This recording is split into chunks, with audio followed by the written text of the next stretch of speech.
sense of humour too. Very I think much that's something so. we'll be hearing earlier on. But let's turn our attention first of all to the Ormandy and Stokowski Sibelius disc.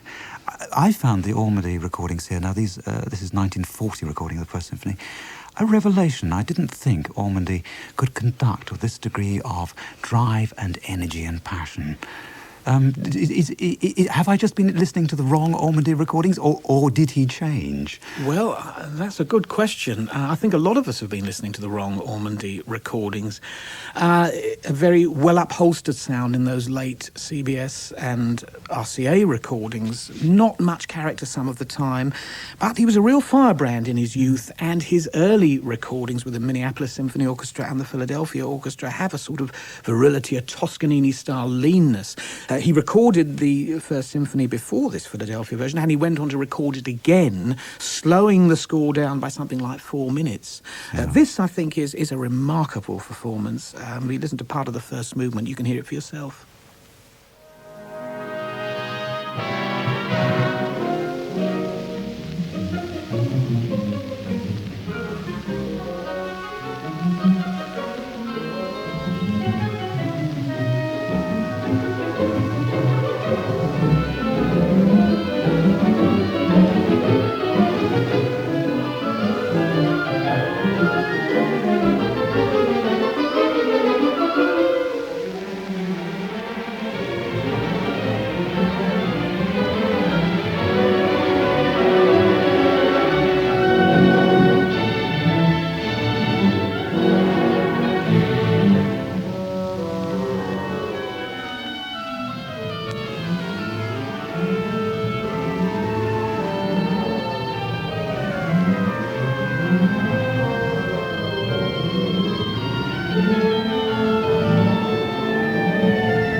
Ormandy and the Philadelphia Orchestra in 1940 in the opening movement of the Sibelius First Symphony.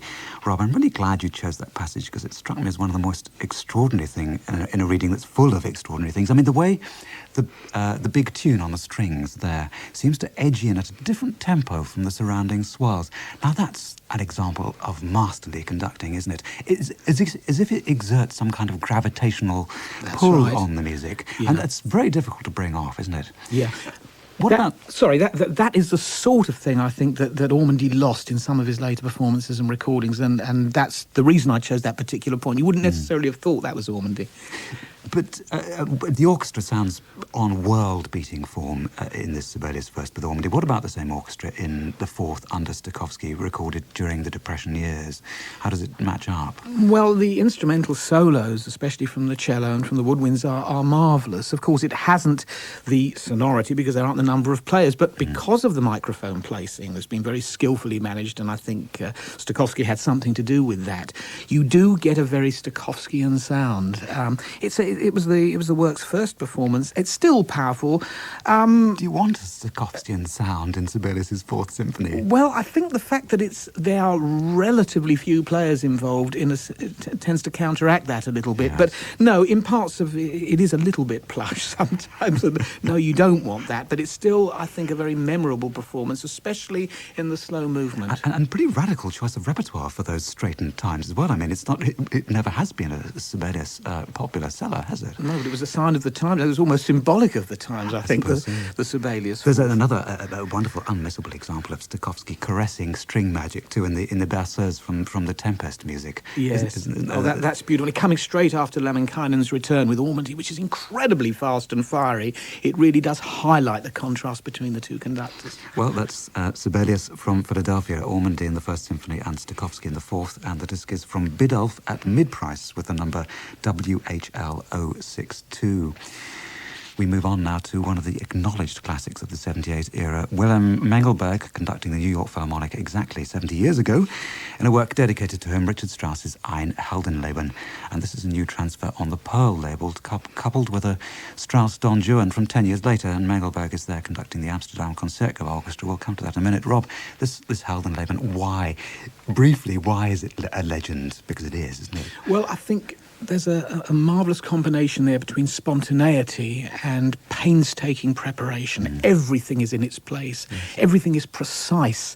There's tremendous fire in all the passages. It's never vulgar. There's a wonderful sweep to the love music, and it still sounds remarkably well. Now, it sounded okay on RCA's transfer, but this new Pearl transfer by Mark Oberthorn is remarkable. It has a wonderfully strong bass line, which is something you didn't always pick up from the 78s, let alone subsequent transfers. I think the sort of clarity that you get on this is the equivalent of many a modern recording. Okay, you hear it in a slightly different way, but I'm amazed how much I heard in this score through listening to this new transfer.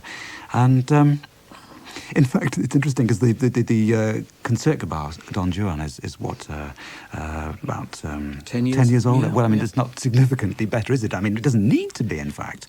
And what about this Don Juan? Because in a way, it's beautifully observed, but it's a slightly fussy performance. Yes, this was the way Mengelberg was going, I think, by the late 1930s and early 1940s. He was becoming more fussy, even over-attentive to detail. We hear this section from the piece, sometimes fiery, sometimes more concerned with dynamic curves and phrase shaping, but it's fascinating.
Such character in that playing, isn't there? Sometimes character that perhaps is a bit hard to take. The trumpet, for example. Mengelberg and the Concertgebouw Orchestra in part of Richard Strauss's Don Juan, recorded in 1938. Still another Mengelberg marvel, though, isn't it? I mean, for all our reservations. There's something of a rarity, too, on the disc. Another romantic hero, Cyrano de Bergerac, from Strauss's Dutch contemporary, Johann Wagenaar. Worth having this? Well, very much sounds like Strauss's contemporary. In fact, it opens very much like Don Juan. But yes, it's worth an occasional airing. Well, that's Mengelberg in Strauss's Ein Heldenleben and Don Juan, and the disc is from Pearl at mid-price with the number GEM 0008. Our next disc is from Tara, a never-before-issued live 1950 Beethoven Choral Symphony with Hermann Abendroth conducting the curiously named Berlin State Radio Committee Orchestra and the State Opera Chorus. I rather felt this one should have been left to gather dust in the vaults. Rob, how about you? Well, Abendroth is a funny conductor, you know. As I say, a cross between Mengelberg and Furtwängler. The end of the symphony, the prestissimo end of it, goes hell for leather, just as it does in Furtwängler's performances. The glowering end of the first movement is very much the same, very dark. But there's some beautiful phrasing in it as well. There is. He seems to... I have the impression that the focus is on the strings. I mean, maybe the orchestra's string section was more responsive than the winds, for example, but that's where the strength lies, isn't it? And in the expressive focus of the strings. The expressive focus of the strings. Sometimes the rubati are very willful. With Furtwängler, you always know why he's doing what he's doing. Yes. With Abendroth, you're not always sure, but I think that point you make is beautifully illustrated in the slow movement.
Abendroth conducting the slow movement of Beethoven's Ninth in 1950. The mics are close there, so perhaps, I don't know, perhaps closer than you want to be to the gestures of his interpretation.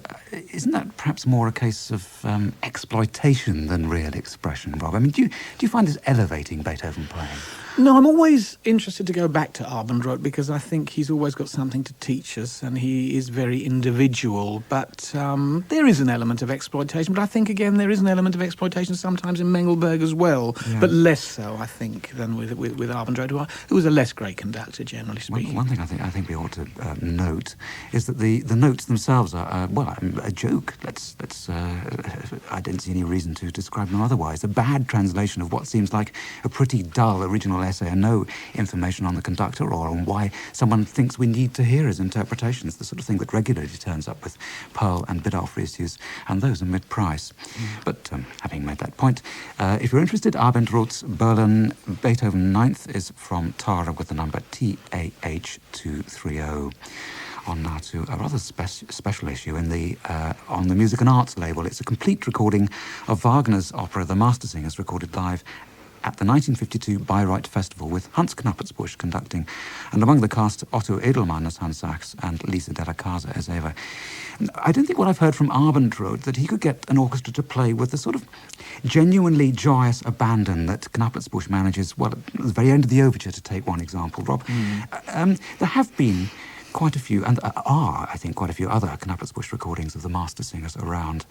What is the current situation? Well, there's a 1950 Decca recording with Paul Schöffler Sachs, which hasn't the spontaneity of this. There's also a 1955 Munich stage performance that's out on Orfeo with Ferdinand Franz, which is much better recorded than this. So I think basically one says the Decca is perhaps the best sung, the Orfeo the best recorded, but this is definitely the best conducted. Edelmann is a wonderfully human Sachs. If you listen to the Wahn monologue, for example, in Act 3, where he initially meditates on man's inhumanity to man. There's real magic there.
seinem Namen, sieht man, es war des Vater.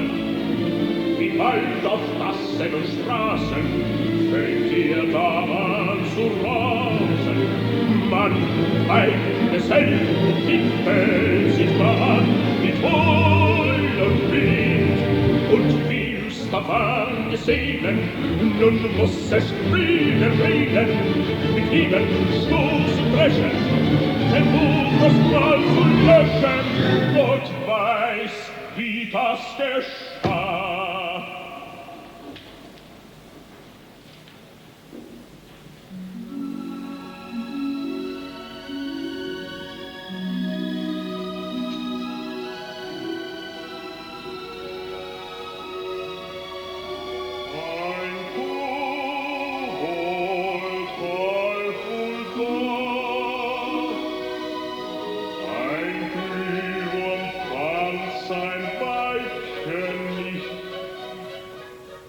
Ein Glühwurm fand sein Weibchen nicht. A glowworm couldn't find its mate. Well, Knappertsbusch certainly seems to have found a silky glow from his strings there with Otto Edelmann as Hans Sachs. That was part of the Wahn monologue from the third act of The Master Singers. Rob, that pause before the goblin. Yes. It's extraordinary, isn't it? It's a real pause for breath, and it's a couple of seconds longer than it is on the other Knappertsbusch recordings. Is that it's held so beautifully, which is an indication that this is a special occasion. Yes, and there was that extra degree of involvement. But that's something that's apparent all the way through the performance, that ability to sustain passages, to accelerate things naturally, very much in the manner of Furtwängler, which is the main strength of this performance, I think, is Knappertsbusch's conducting. I'm very impressed that Music and Arts have in the booklet printed Harold Rosenthal's original review of the production in what looks like an unexpurgated form, because it's as critical as it is appreciative. I mean, it does come out, it says some rather unkind things about Lisa Della Casa, whose Ava, I think, is perhaps not as good as it might have been. No, she takes time to get into the part, I think. But then again, you've got to remember that Harold Rosenthal had not heard the many mediocre Meister singers that came after this. And I think that with hindsight, we can look back and think that this was actually a golden age at Bayreuth, and this is a very good representative of it. Well, Knappertsbusch's 1952 Wagner Die Meistersinger is from Music and Arts, 4 CDs in a box, with the number CD 1014. Well, on now to our final disc of the morning. 2 discs, I should say. It's a 2-disc set from Tara of Knappertsbusch again, this time with the Berlin Philharmonic, and these are more live recordings from 1950. Some of the repertoire is what one might regard as Knappertsbusch territory, with Haydn's Surprise Symphony, number 94, Beethoven's 8th and Schubert's 8th, the unfinished, but the rest probably proves that we shouldn't be categorizing conductors at all. Tchaikovsky's Nutcracker Suite and pieces by Otto Nicolai and Johann Strauss, among others. Is this all at a fairly consistent level, or some of them good and some of them bad? Or? This is. I think if I had to choose, apart from that Meistersinger, I have to say, if I had to choose one orchestral set to represent Knappertsbusch at his best, I think this would definitely be it. The unfinished, in particular, is remarkable. If you listen to the onset of the development section, it's got passion, it's got terror. It turns on this massive ritardando.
Berlin Philharmonic giving their very considerable all to Hans Knappertsbusch in part of the first movement of Schubert's Unfinished Symphony, a 1950 recording.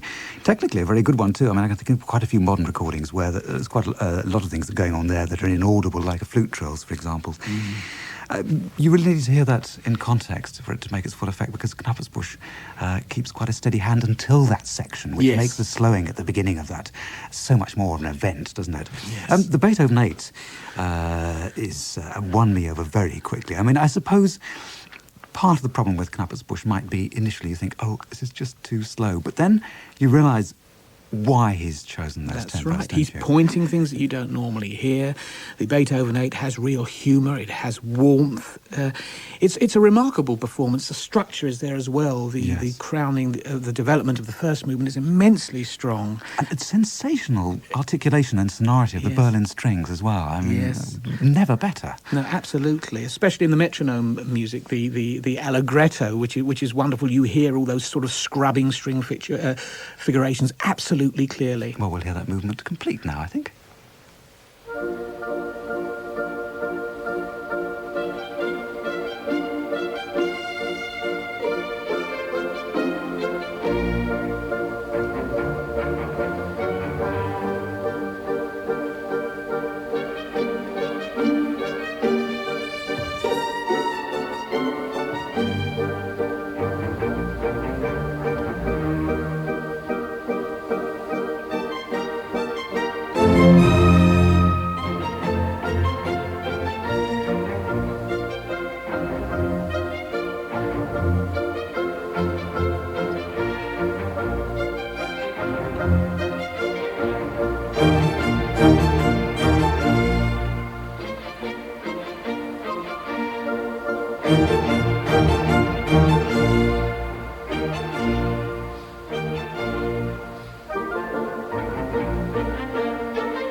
string playing is pretty exceptional, isn't it?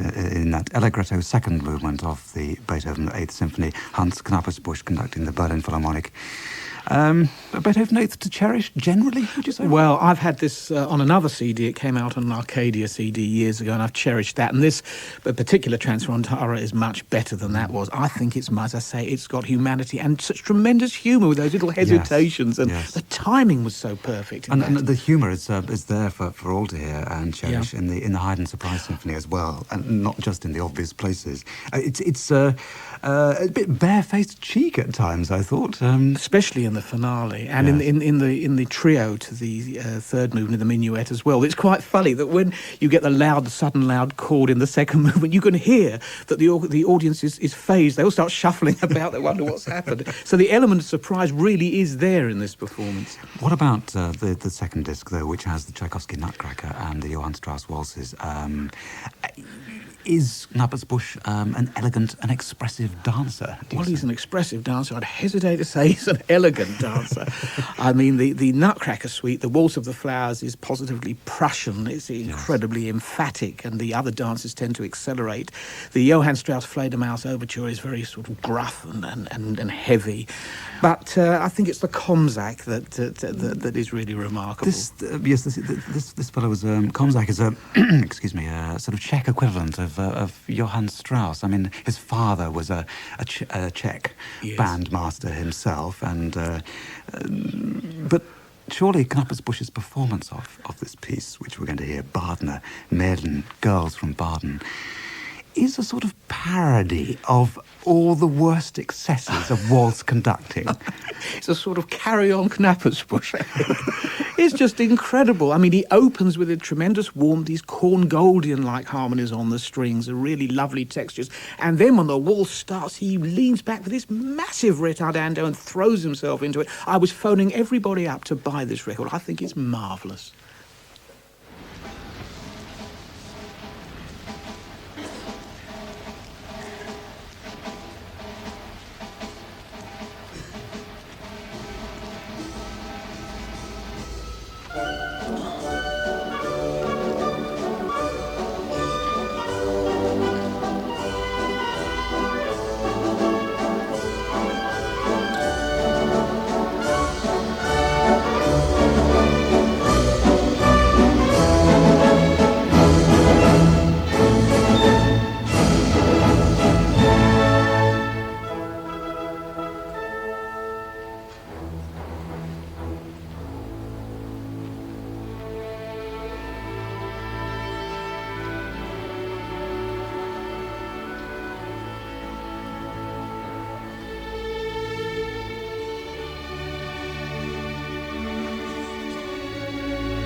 sure whether to laugh or cry, really. Hans Knappersbusch conducting the Berlin Philharmonic Orchestra in 1950 in the waltz Girls from Baden by Johann Strauss's Prague equivalent, Karol Komzak. Well, Rob Kahn was saying go out and buy it, but I'm afraid I have the last word and I wouldn't wish that on my worst enemy. It's one of the unexpected extras in a 2-disc set from Tara of mainly 1950 recordings of Knappersbusch with the Berlin Philharmonic in the 8th symphonies of Schubert and Beethoven, Haydn's number 94, The Surprise, and Tchaikovsky's Nutcracker Suite. And the number is Tara TAH 214 and 5. And that somewhat ungainly demonstration of beer, bratwurst and bandstands brings this morning's record review to an end. There's no reissues review at the end of next Saturday's programme, but earlier on, from 9 o'clock in Building a Library, Patrick O'Connor will be offering recommendations from recordings of Kurt Weill's stage works. And that'll be followed by William Myville reporting on a batch of new chamber releases, among them Julian Lloyd-Webber playing Delius, Brahms from the Floristan Trio, and recital discs from horn player David Pyatt and flautist Emmanuel Paud. So do join us at some stage next Saturday when, for the next few weeks, the programme will be hosted by my colleague Anthony Burton. But from me, Jonathan Swain, for the moment, my thanks to Record Review producers Clive Portbury and Susan Kenyon, and my thanks most importantly to you for listening. Goodbye for now.